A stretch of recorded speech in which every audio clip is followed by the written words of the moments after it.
పోతులూరి వీరబ్రహ్మేంద్ర స్వామి చరిత్ర 16వ భాగం. ఈ రోజు బనగానపల్లిలో చింత చెట్టు మహిమ గురించి తెలుసుకుందాం. స్వామివారు రచించిన 14,000 కాలజ్ఞాన పత్రములు భూమిలో పాత్రలో దాచేవారు. కాలజ్ఞానం దాచిన పాత్రపై ఒక చింత చెట్టు మొలిసింది. 2 పంగలు కలిగి సుమారు 50 మూరల ఎత్తు కలిగి చిన్న గది వెడల్పు ఉండేది.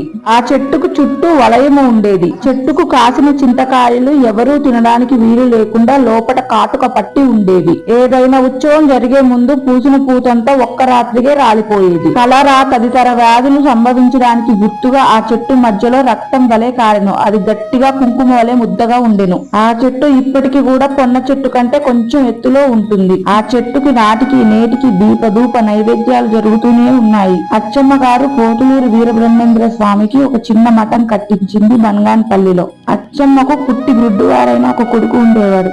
అతనికి ఎలా కంటి చూపు వచ్చిందో రేపటి వీడియోలో తెలుసుకుందాం.